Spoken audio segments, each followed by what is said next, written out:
a queen who killed her husband on their wedding night, and a hoopoe bird carrying a message that changed history.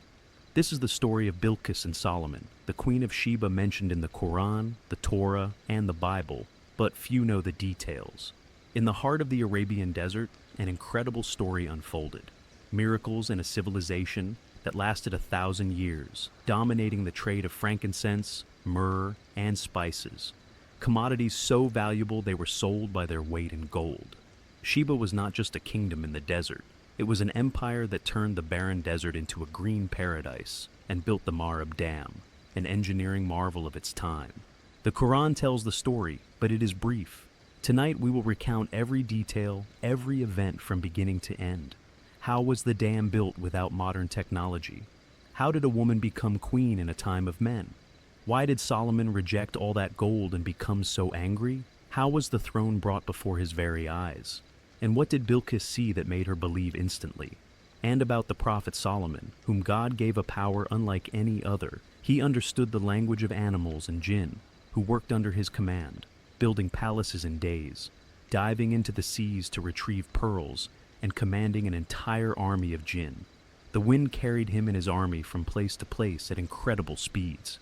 The Quran says, and to Solomon we subjected the wind. Its morning journey was that of a month's journey, and its afternoon journey was that of a month's journey.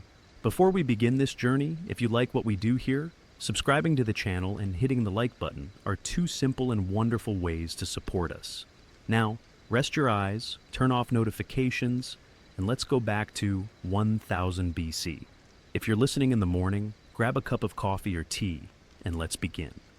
Chapter 1. The Land and the People. Before Sheba. Before we talk about Sheba, we must understand southern Arabia, the region we call Yemen today. It is a very strange place geographically. The Red Sea to the west, the Arabian Sea to the south, and towering rugged mountains in the middle, rising over 3,000 meters high.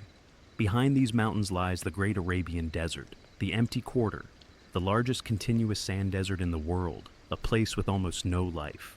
But these high mountains were the key. They blocked the seasonal winds from the Indian Ocean, causing clouds to form and rain to fall in Yemen. Unlike the rest of the Arabian Peninsula, here it rained heavily in certain seasons. The problem was that the rain came suddenly in huge amounts and then disappeared for months. When it rained, the dry valleys turned into raging rivers in hours, sweeping away trees, animals, and rocks, before vanishing after a few days. The people who lived here suffered from a deadly problem. During the rains, there was more water than they needed, destroying everything, and the rest of the year was complete drought. This harsh geographical challenge faced anyone who tried to live in this region. But around 1200 BC, a certain people began to understand the game, the South Arabs, Semitic tribes who spoke ancient Arabic languages. They lived in small, scattered villages, farming a little and herding livestock. But they had one very important advantage: intelligence. They began to notice that some valleys carried more water than others, and that some locations were better for settlement. Slowly, they learned how to build small channels to divert water to their fields. Primitive techniques at first. Stones arranged in the valley to slow the water, small pits to store some water, and earthen channels to direct the floods. But over time, these skills evolved. In one particular place, in a valley called Wadi Dhana, near a region called Marib, something important happened. The different tribes began to unite. They realized that collective work was better than individual effort. Here, the idea of Sheba was born, not as a kingdom yet, but as a tribal alliance aiming to build something great, something never built before in this region: a dam, a huge dam that would hold all the water of Wadi Dhana and distribute it throughout the year. Chapter 2. The Birth of the Dam. Building the Miracle. In the 8th century BC, around 750 BC, the Sabian tribes gathered in Marib and decided on something very ambitious. We will build a dam. Not just any dam, but a massive dam that would completely block Wadi Dhana. The idea was simple in theory. The valley was narrow at a certain point between two mountains. If they built a huge wall there, they could hold back all the water coming from the mountains. But the execution was almost impossible. The scale of the project. We are talking about building a wall 580 meters long, with a base width of 60 meters and a height of up to 14 meters at its highest point. Without modern machinery, without concrete, without trucks, just huge stones, clay, and thousands of workers. The engineering design. The dam had to not only hold water, but also withstand the pressure of millions of cubic meters of water. It had to be strong enough to resist the raging floods and designed in a way that allowed for the regulated distribution of water. The Sabian engineers, whose names we do not know, but whose genius we recognize, designed something amazing. The dam itself was built from earth and stone in compacted layers, large stones on the outside and clay and gravel on the inside. Each stone was carefully selected, carved, and placed precisely. But the smartest part was on the sides. On each side of the dam, they built what are called side gates or spillways, massive and complex stone structures whose function was to control the flow of water. When the dam filled, the water did not flow over the dam itself, because that would destroy it, but through these side gates, specifically designed for this purpose. From these gates, the water was distributed into a complex network of channels, northern and southern channels.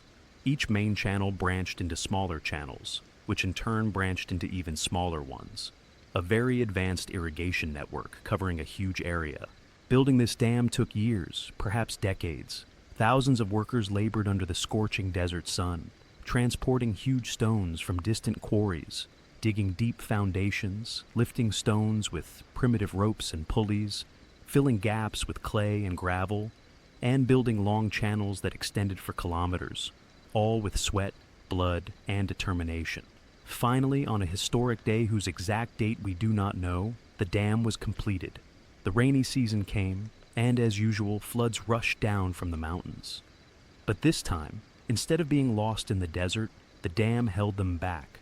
Water began to collect behind the dam, forming a huge artificial lake. When it was full enough, the water began to flow in a controlled manner through the channels. The channels carried the water to the fields, and for the first time in history, the fields received regular water all year round. The result? A miracle. The dry, barren land began to turn green. Wheat and barley were planted, palm trees grew, and vegetables and fruits flourished. Marib transformed from a small village into a green oasis in the desert. People began to flock from everywhere. Those who wanted to live in the desert could now live in paradise. Within a few decades, Marib became a great city. The population grew from a few thousand to tens of thousands. Massive walls were built around the city to protect it. Palaces and temples were constructed. Markets thrived, and Marib became the capital of the rising Kingdom of Sheba. But the dam alone was not enough to make Sheba a great empire. There was something else, something more precious than gold itself: frankincense. Chapter 3. White Gold. The trade of frankincense and myrrh. In the ancient world, there were two types of incense considered more valuable than anything else: frankincense and myrrh. They were extracted from rare trees that grew only in very limited areas: southern Arabia, especially Hadramaut, Dhofar, northern Somalia, and Ethiopia. These trees were strange. They grew in semi-arid soil on rocky mountain slopes. They looked ordinary from the outside, but inside they held a treasure. When the bark of these trees was cut with a knife, a milky white sap oozed out. This sap hardened slowly in the air and turned into transparent, white or golden pieces. This was frankincense. Myrrh was a brown resin extracted in the same way from another tree. Why were frankincense and myrrh so valuable? The scent. When frankincense was burned, it emitted a strong and very beautiful fragrance that filled the place and lasted for hours. In the ancient world, before modern perfumes, this was something rare and very precious. Religious uses. The pharaohs in Egypt used frankincense and myrrh in mummification.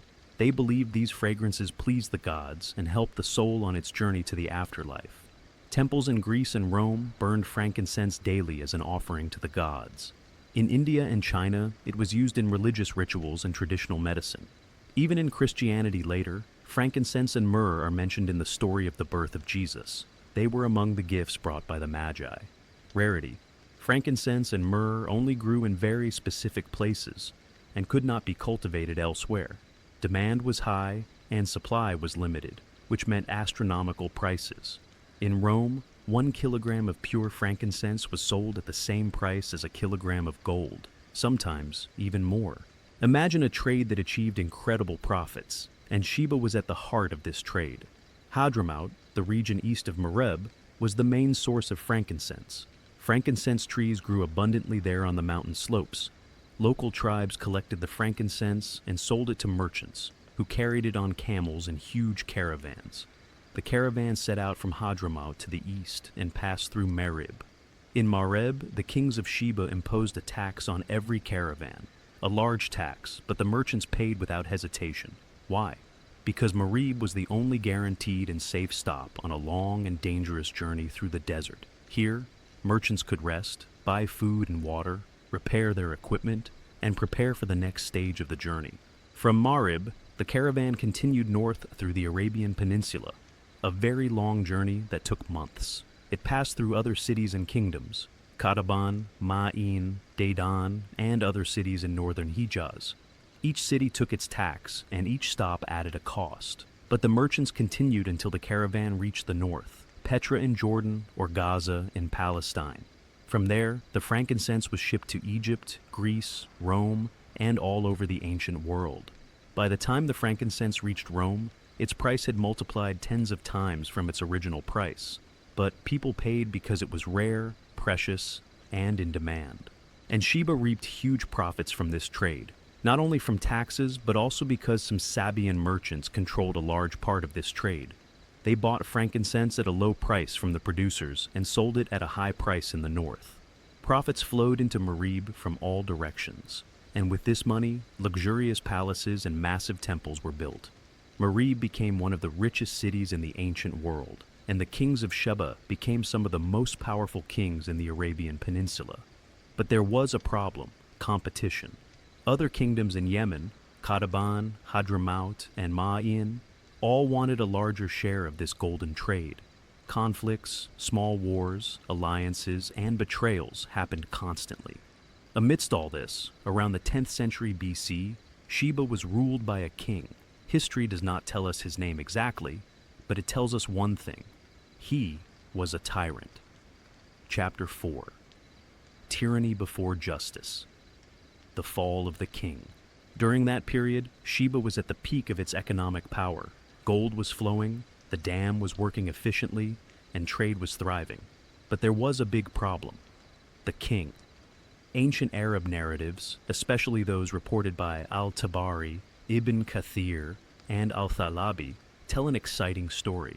The king was a tyrant who ruled with force and fear and consulted no one.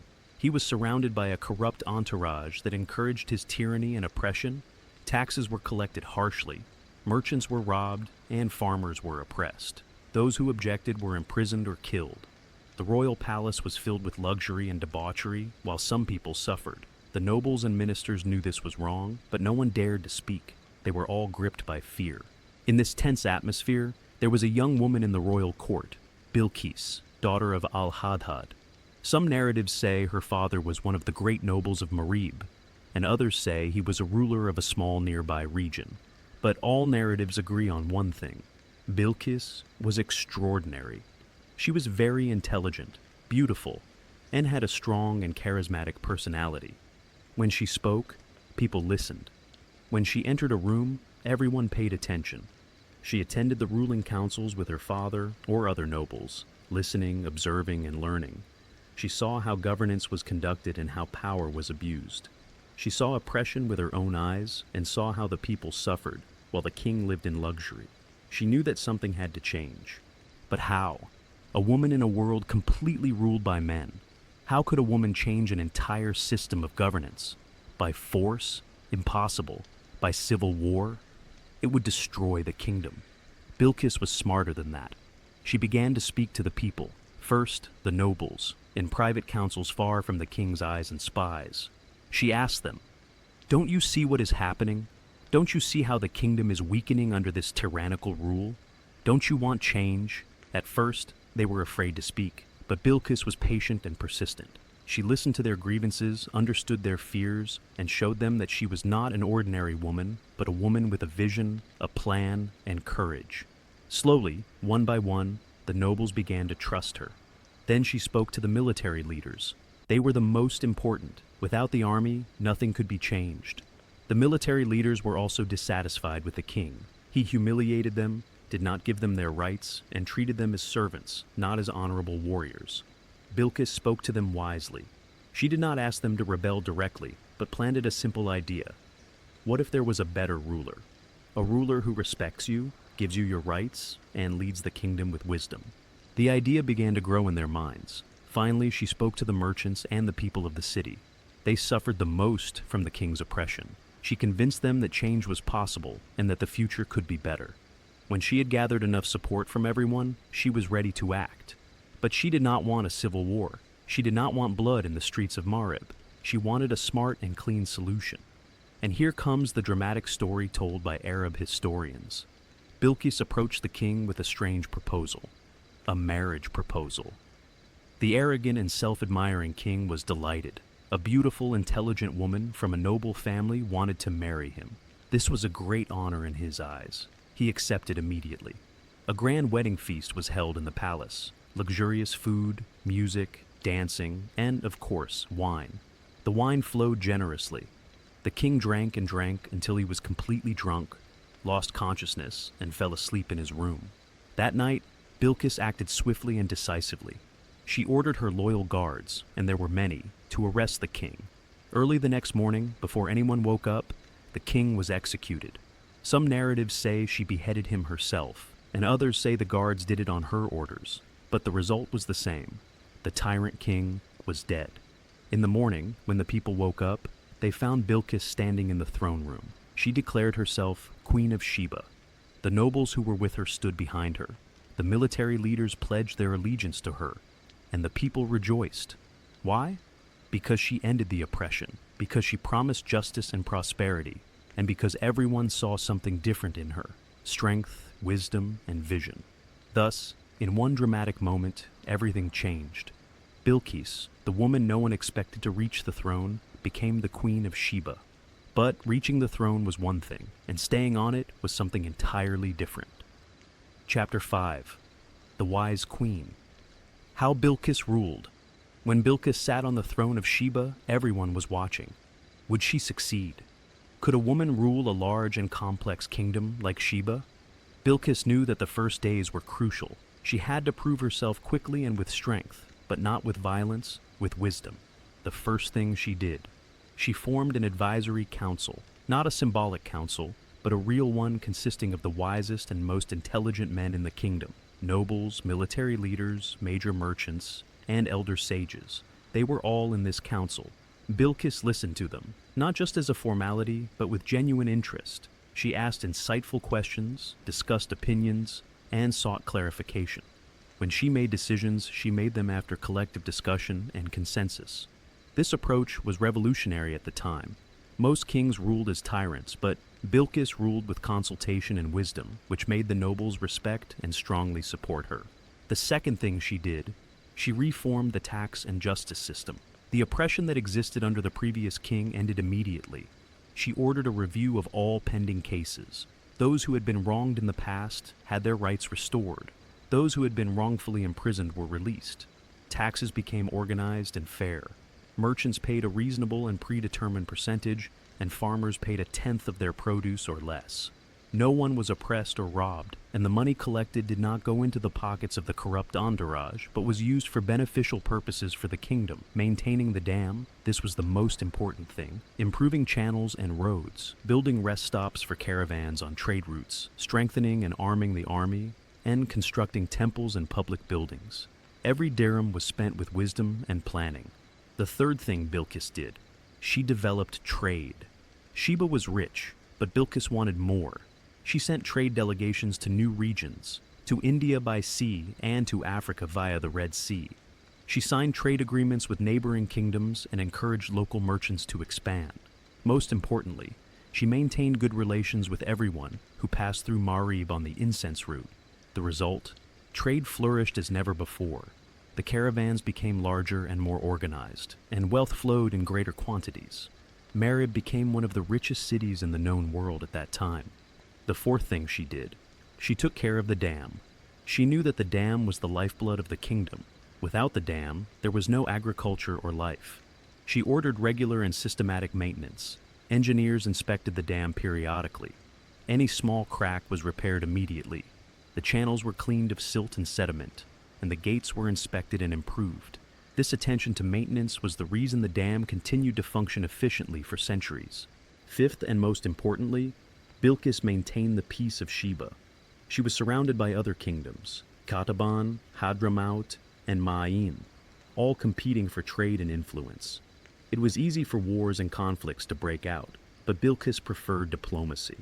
She sent ambassadors, signed treaties, formed alliances, and resolved disputes through dialogue, not war. When war was necessary, it was quick, decisive, and limited. No total destruction, no annihilation, no revenge.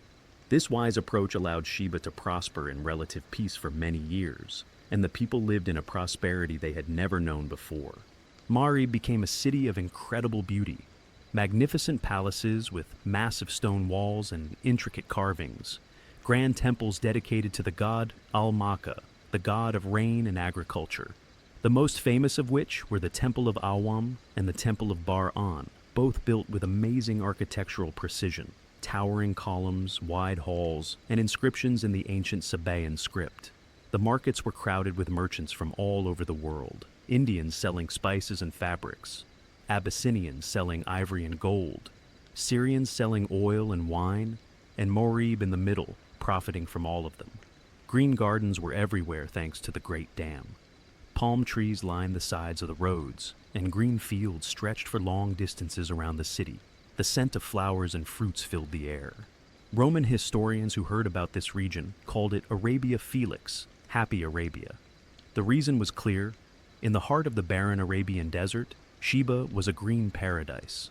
Bilqis was at the height of her glory, respected, beloved, and ruling a prosperous and successful kingdom. But fate had something in store for her that she never expected, something that would change her life and the life of her kingdom forever. A message from a distant prophet king in the north. But before we reach that moment, we must understand. Who was this prophet king, Solomon, son of David? Peace be upon them. Chapter 6. Solomon, peace be upon him.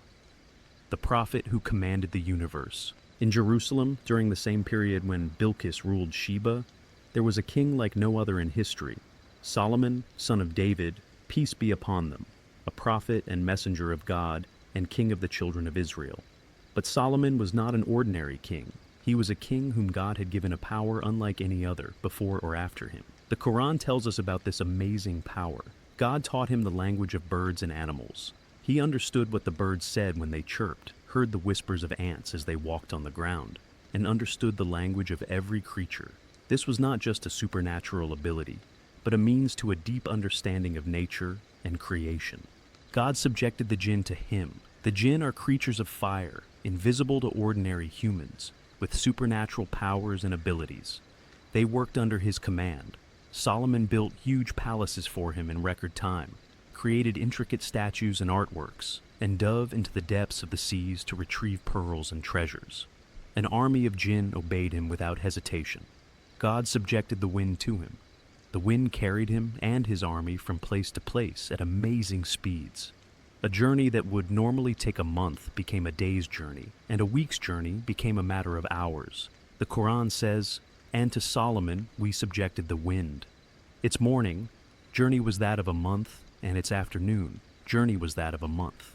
This means the wind traveled a month's distance in the morning and another month's distance in the afternoon, an unimaginable speed. God gave him wisdom and knowledge.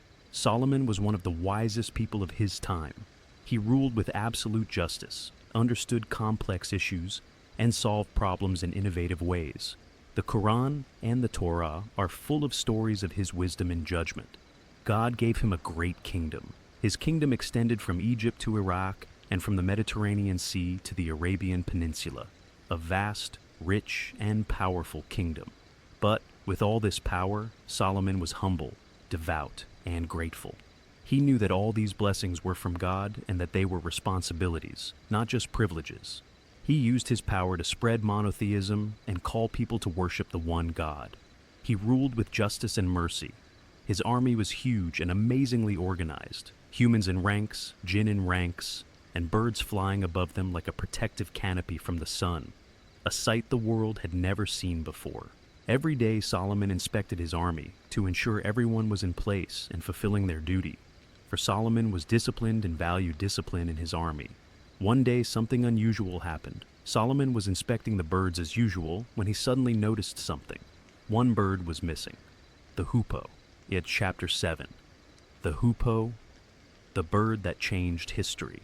The hoopoe is a small bird, but it is very distinctive. Colorful feathers in shades of brown, gold, and black, and a crest of feathers on its head that resembles a crown. It is an intelligent and curious bird that travels long distances. It was one of the birds close to Solomon, peace be upon him, and its task was exploration and searching for water, for the hoopoe had an amazing ability to detect water underground. But on this day, the hoopoe was not in its place. Solomon looked among the ranks of birds and did not see it. He became angry and said in a firm voice, "Why do I not see the hoopoe? Or is it among the absent?" Then he added a clear threat. "I will surely punish it with a severe punishment or slaughter it unless it brings me a clear authority." Clear authority means a convincing and strong excuse. Solomon did not accept negligence or absence without a valid reason. The hoopoe did not appear. Solomon was waiting. Then, suddenly, from afar in the sky, a small dot approached rapidly, the hoopoe. Its wings flapped quickly and it seemed tired from a long journey. It landed in front of Solomon, peace be upon him. And before Solomon could ask, the hoopoe began to speak. "I have encompassed in knowledge that which you have not encompassed, and I have come to you from Sheba with sure information." Sheba, an unfamiliar name to Solomon, a kingdom very far away in southern Arabia. The hoopoe continued, panting from exhaustion. "I found there a woman ruling them, and she has been given of all things, and she has a great throne." This caught Solomon's attention. At that time, it was very rare for a woman to rule an entire kingdom. The hoopoe went on, "I found her and her people prostrating to the sun instead of God." Here, Solomon paused. Prostrating to the sun? Worshipping a creature instead of the Creator. The hoopoe continued sadly, "But Satan has made their deeds pleasing to them, and averted them from his way, so they are not guided. Satan made the worship of the sun seem beautiful to them, turning them away from the right path." Solomon listened with deep interest. This was not just information. It was a major issue of faith, an entire people in a rich and powerful kingdom worshipping the sun, prostrating every morning to a fiery disk in the sky, and forgetting God, who created the sun and created them. This required intervention, but Solomon was wise. He did not immediately believe the hoopoe. He looked at it and said, "We will see whether you were truthful or were of the liars."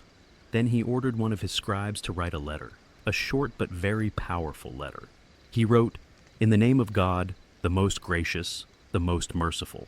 He began with the name of God so they would know from the start that this was a message about faith, not just politics. Then he wrote, "From Solomon." He did not write King Solomon or Solomon the Mighty or any arrogant title, just Solomon, showing humility at the height of power. Then he wrote, "Do not exalt yourselves against me, but come to me in submission." A message of utmost simplicity and clarity. Do not be arrogant, do not consider yourselves superior, and come to me in submission to God. Solomon folded the letter, sealed it with his seal, and gave it to the hoopoe.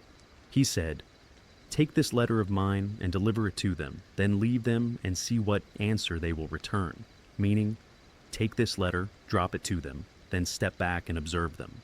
See how they will act and how they will respond.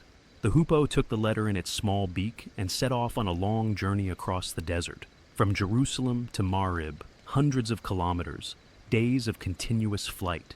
The hoopoe flew over mountains, deserts, and valleys, and finally arrived in Marib. Chapter 8. The letter arrives. A moment that changed everything.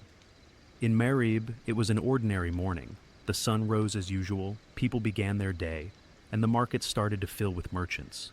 Bilqis was in her magnificent palace, sitting in a private chamber, reviewing some papers and reports about the state of the kingdom. Suddenly, something strange happened. A small bird, a hoopoe, flew in through the open window of the chamber, swiftly flew around the room, and dropped something on the table in front of Bilqis. a folded and sealed paper. Then the hoopoe turned and flew out. Bilqis looked in amazement. What is this? She picked up the paper and looked at the seal. She did not recognize it. A strange, unfamiliar seal. She opened the letter cautiously and began to read. In the name of God, the most gracious, the most merciful. She paused for a moment. God, the most gracious, the most merciful. These were strange names she had never heard before. She continued reading. From Solomon. Solomon, who is he? She continued. Do not exalt yourselves against me, but come to me in submission. She read the letter once, twice, 3 times. Her heart began to beat rapidly. This was not an ordinary letter from an ordinary king. The style was completely different. No direct threat, but there was power in the words. No request for money or gold, but something else, something related to faith and submission. Do not exalt yourselves against me. Do not be arrogant. Come to me in submission. Come in submission. Bilqis was not a foolish or hasty woman. She was intelligent, wise, and cautious. She immediately realized that this was a serious matter. A letter arriving in a strange way via a bird, from a king she had never heard of, in the name of a god she did not know, asking her to come in submission. This was not an ordinary military threat, but something deeper. She stood up immediately and ordered the guards to summon her council quickly, the nobles, ministers, military leaders, and sages. They all came quickly to the grand council chamber, sat in their places, and waited. Bilqis entered with the letter in her hand, stood before them, and looked at them seriously. She said in a clear and strong voice, O eminent ones, indeed, to me has been delivered a noble letter. A noble letter, meaning an important message, not an ordinary letter. Everyone paid attention. She continued, Indeed, it is from Solomon, and indeed it reads, In the name of God, the most gracious, the most merciful.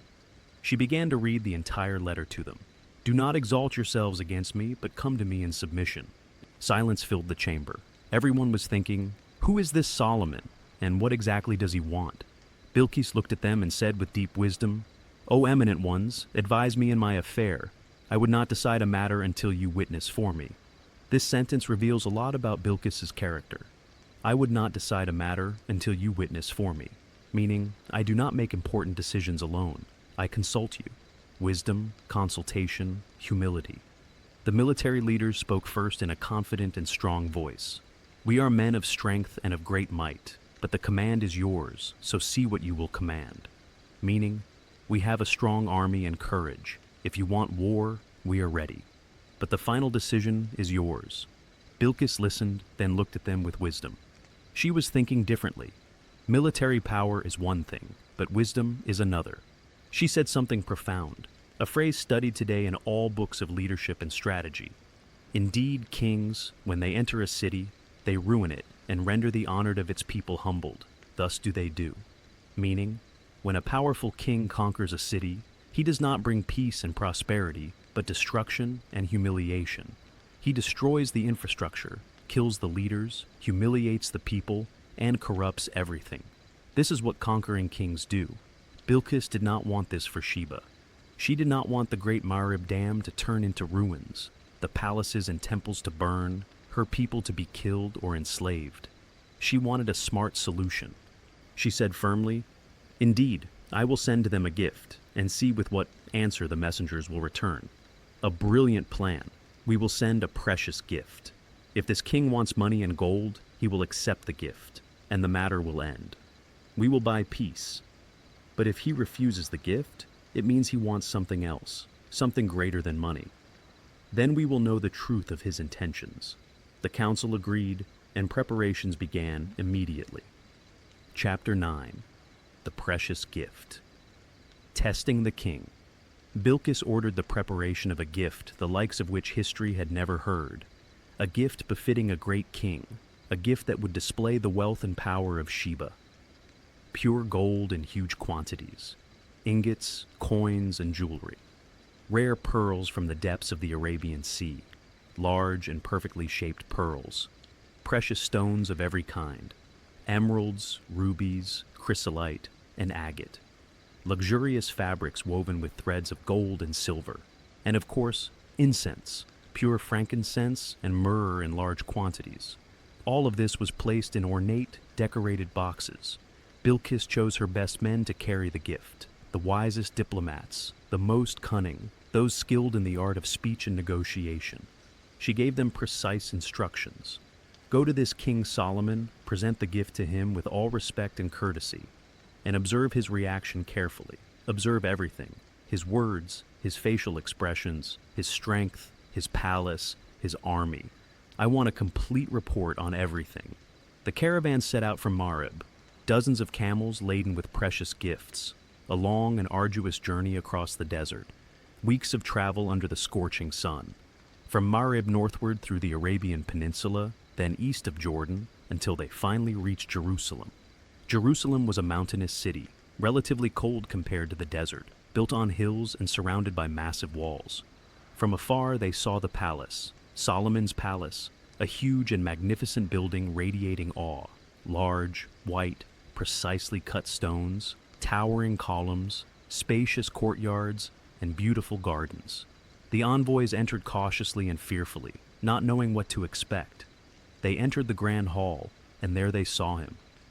Solomon, peace be upon him, sitting on his throne with majesty and grandeur, surrounded by his entourage, powerful men, sages, and leaders. And stranger still, some creatures they had never seen before, powerful beings with strange forms. These were the jinn. The envoys approached respectfully, bowed in greeting, and then presented the gift. They opened the boxes one by one, gold gleaming in the light, pearls shimmering, precious stones dazzling the eyes, and incense filling the hall with a strong, fragrant scent. A very precious gift, a fortune that could buy an army or build a city. The envoys waited for Solomon's response. They expected him to be pleased, to rejoice, to accept. But what happened was completely unexpected. Solomon, peace be upon him, looked at the gift, then at the envoys, and said in a strong, stern, and angry voice, "Do you exalt me with wealth? But what God has given me is better than what he has given you. Rather, it is you who rejoice in your gift." The message was very clear. Solomon was not interested in money. God had given him through prophecy, kingship, and power, something far better than all this gold and these pearls. You are the ones who rejoice in money and gold, but I do not. Then he said something even more serious. Return to them, for we will surely come to them with soldiers that they will be powerless to resist, and we will surely expel them therefrom in humiliation and fully subdued. A clear threat. Return to your queen and tell her that I will come with an army you cannot resist, an army of humans, jinn, and birds. I will drive you out of Marib, humiliated and defeated. The envoys left terrified. They had never expected this response. They returned to Marib as quickly as possible, carrying the rejected gift and a clear message. This king is completely different from any other king. Chapter 10. The Brave Decision. Bilqis goes herself. When the envoys returned to Marib, they were immediately received by Bilqis. She sat listening to their full report. They told her everything about Solomon's magnificent palace, his power and majesty, the jinn they saw in his entourage, his outright rejection of the gift, and his clear threat. Bilqis listened in silence and concentration. When they finished, she sat thinking. The picture was now clear. This was not an ordinary king who wanted money or land. This was a prophet king with supernatural power, a power from God. His message was clear: monotheism. He wanted her to abandon the worship of the sun and worship the one God. Bilqis knew that war with this king would be catastrophic. An army of humans and jinn. How could she fight the jinn, invisible creatures with supernatural strength? And the wind that carried him could bring him and his entire army to Marib in a single day. No, war was not an option. But humiliating surrender was also not an option. Bilqis was proud of her kingdom and herself. She could not surrender without seeing for herself who this king was. She made a brave decision. She would go herself. She would travel to Jerusalem and meet Solomon face to face.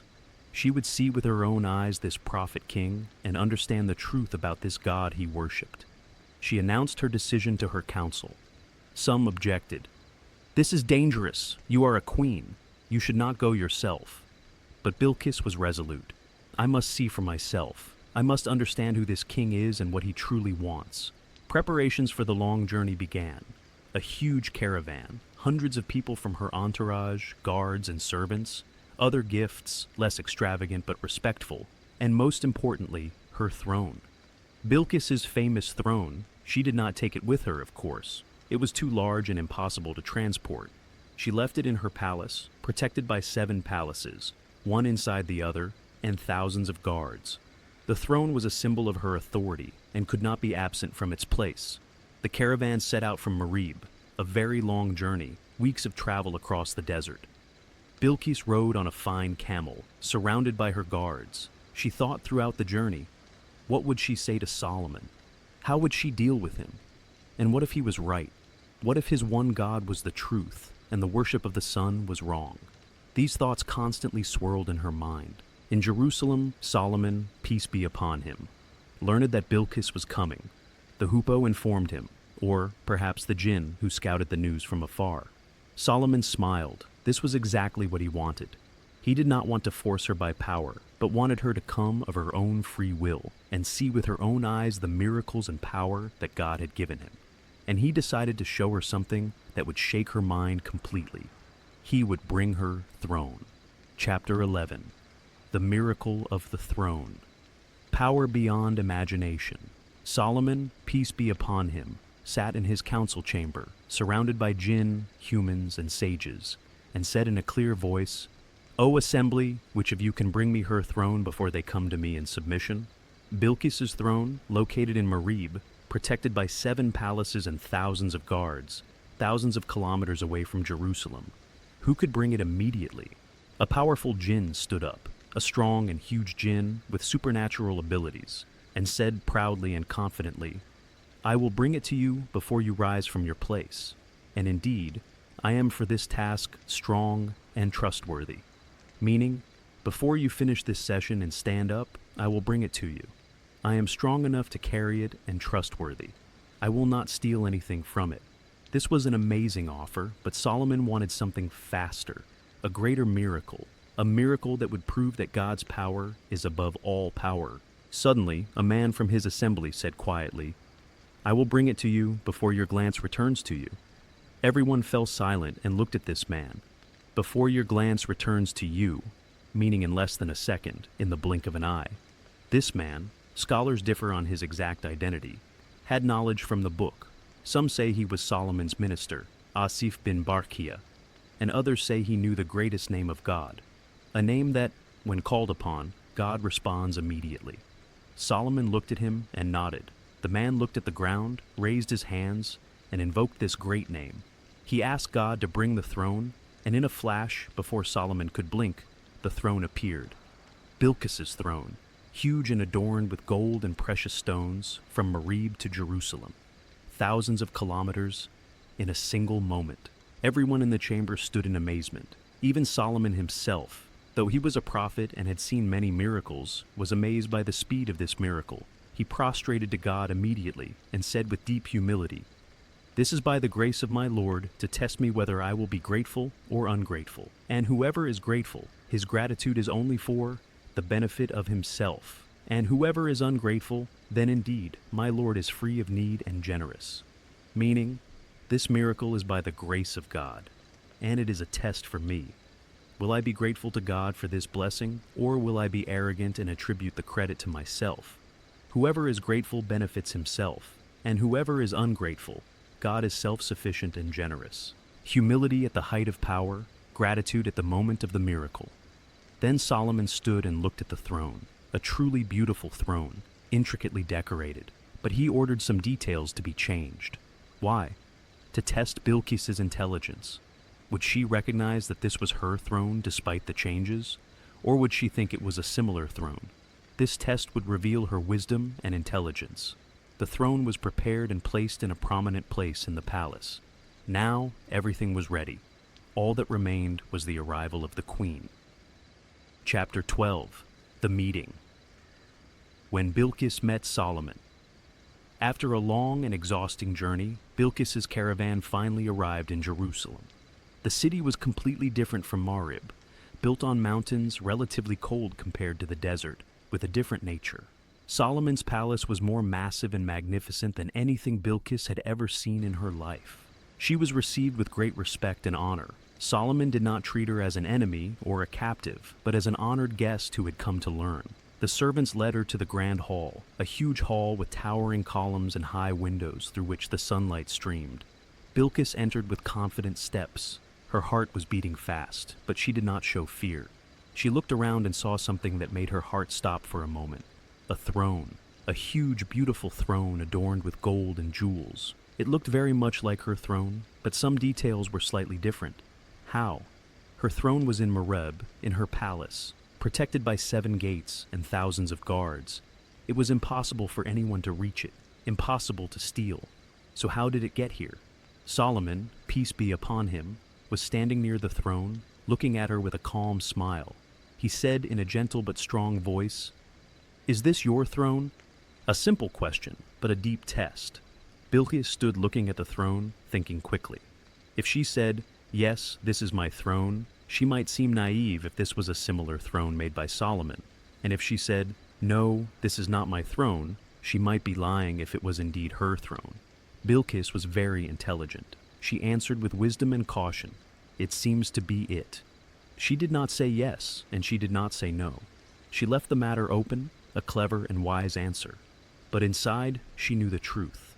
This was her throne in every detail, despite the slight changes. And this meant one thing only. The power that Solomon had was not ordinary human power, but a supernatural power, a miracle from God. He had brought her throne from Marib to Jerusalem in moments, across thousands of kilometers, past guards, gates, and walls. This was humanly impossible, but possible with the power of God. Solomon saw the astonishment in her eyes, despite her attempt to hide it. He said calmly and wisely, "We were given knowledge before her, and we had already submitted to God." Meaning, we were given knowledge and faith before she came, and we are already in submission to God. Bilqis began to understand slowly. This was not just a powerful king. This was a prophet and messenger with miracles from God, and the God he worshipped was capable of everything. But the lesson was not over. Solomon wanted to show her something else, something that would shake her concepts completely. He invited her to enter the grand hall of the palace. Chapter 13. The Glass Palace. The decisive moment. Solomon invited Bilqis to enter the grand hall of the palace, an amazing, huge hall with towering columns and high windows. But the floor was the real wonder, a floor made of perfectly polished glass, so clear it looked like water. Under the glass, there was actually flowing water. Fish swimming, water moving, reflections making the floor look like a deep pond. Bilqis stood at the entrance, looked at the floor, saw the water, saw the fish, and thought the floor was filled with real water. How would she cross? Her clothes would get wet, and that would be inappropriate in front of a king and his entourage. But she had no other choice. She lifted her robe slightly and began to step very carefully. Suddenly Solomon said with a gentle smile, "It is a smooth floor made of glass." Meaning, this is a palace whose floor is made of glass, not real water. Bilqis looked down again and understood. Glass, not real water. But the illusion was so perfect that she could not distinguish it at all. She stood there, amazed and shocked at the same time. This technology, this art, this incredible creativity. Everything here surpassed what she had seen in the Great Marib. Her throne had been brought before her eyes from a distant place, and the palace was built in a way she had never imagined, even in her dreams.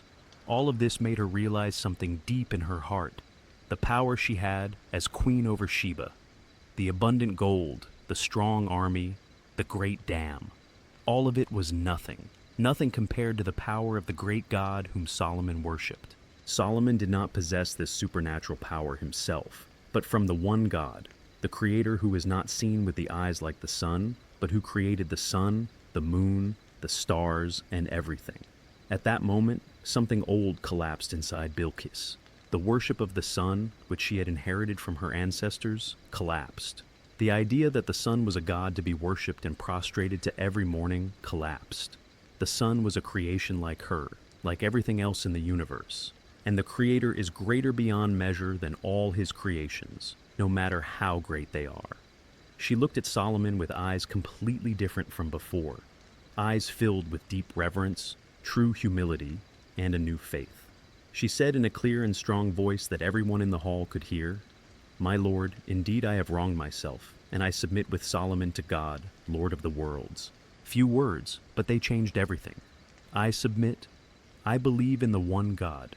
She left the worship of the sun and idols and declared her submission to God, the Lord of the worlds, the Lord of Solomon, and the Lord of everything that exists. Solomon, peace be upon him, smiled a deep smile full of happiness and contentment.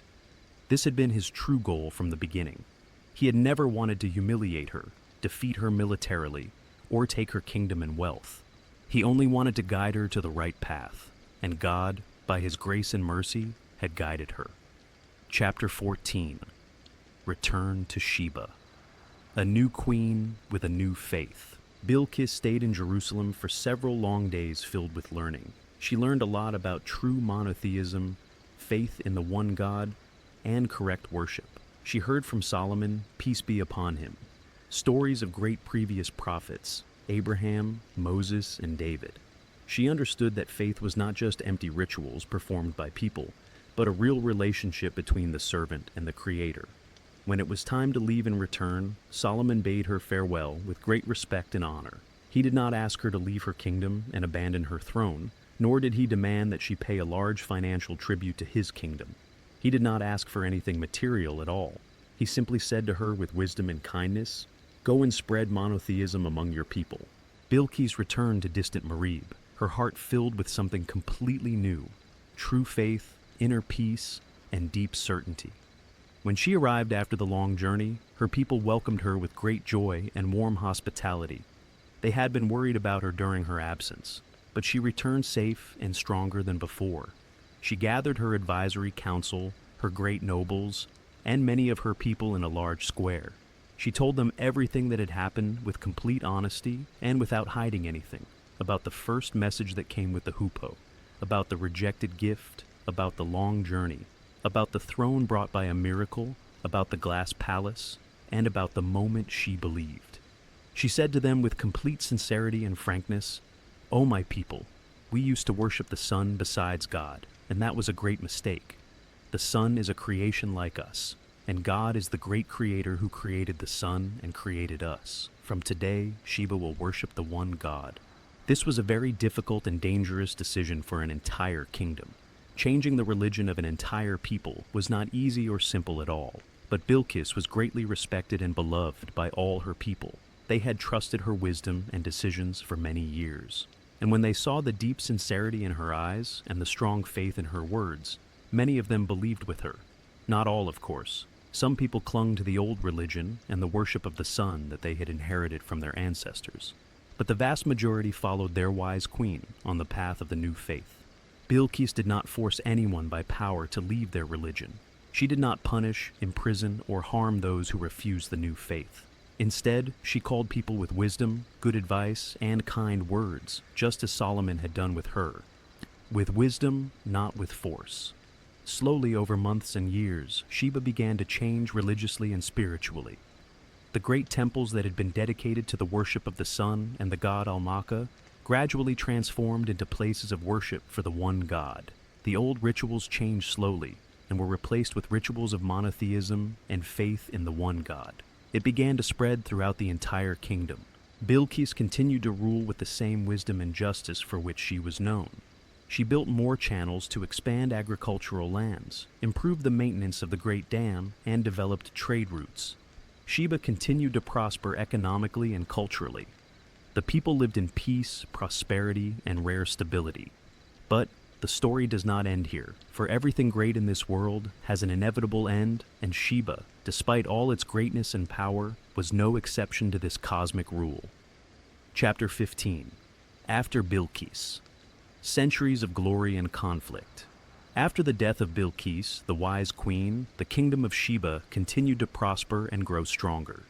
The kings and queens who came after her maintained the Great Dam, developed trade, and built more magnificent temples and palaces. For many long centuries, Sheba remained one of the strongest and richest kingdoms in the entire Arabian Peninsula. But over time, challenges and problems began to emerge slowly. Fierce competition with other kingdoms in Yemen, Hadramaut, Qataban, and Ma'in, increased and became more intense. Small wars, continuous conflicts over the golden trade routes, and fierce competition for control and influence continued. Around the 1st century BC, a new and powerful kingdom emerged in southern Yemen, Himyar. Himyar was initially just a small kingdom subject to Sheba, but it began to grow and strengthen rapidly and steadily. It began to challenge and compete with the Great Sheba for dominance. A very long struggle lasted for 2 full centuries between the two kingdoms. Sometimes Sheba won, and sometimes Himyar won. But in the end, around 275 AD, Himyar achieved a decisive and final victory, annexing all of Sheba to its large kingdom, and becoming the sole ruling power in all of Yemen. Marib lost its great status as the main political capital of the region, but remained very important as a huge commercial and agricultural center, thanks to the Great Dam, which continued to function. The Great Dam continued to operate with high efficiency, and life continued relatively normally, but the old glory began to fade slowly. Then came the Great Disaster. The disaster that ended everything the Sabaeans had built over more than 1,000 years. Chapter 16. The Flood of Arim. The End of the Dam and the End of the Dream. For more than 1,000 years, the Great Dam of Marib functioned with amazing efficiency. 1,000 years of continuous careful maintenance and rapid repairs and improvements. But over a very long time, things began to weaken slowly. The kingdoms that controlled the region after Sheba did not give the dam the same great attention it deserved. Regular maintenance decreased significantly. Necessary repairs were delayed for a long time, and small cracks began to appear in the body of the huge dam. Every year that passed, the cracks grew a little, and the heavy water trapped behind the dam pressed harder and harder on these expanding cracks. In the 6th century AD, around 570 or 575 AD, what had been expected for years happened. An unusually heavy rainy season, much heavier than usual. Huge floods rushed down from the high mountains in enormous, unusual quantities. The dam filled rapidly and reached its maximum capacity. The tremendous pressure increased on the cracked walls to a terrifying degree, and the old neglected cracks widened rapidly. Then, in one catastrophic and destructive moment, the dam burst. A large major part of it collapsed with a terrible roar. The water trapped behind it for years, millions and millions of cubic meters, suddenly rushed out like a mighty beast. A destructive, powerful, sweeping flood that mercilessly destroyed everything in its path. The beautiful green fields drowned under water and heavy mud in minutes. The complex branching channels that had been built with precision were completely destroyed. The small villages and farms scattered around were completely swept away. The tall trees and high palm trees were uprooted from their deep roots. In just a few hours, the beautiful green paradise turned into a muddy, destroyed, dead desert. This catastrophic event is known in all of Arab history as the Flood of Arim, the famous destructive flood. Arim means the Great Dam, or the destructive flood. The Holy Quran mentions this great historical event in Surah Saba.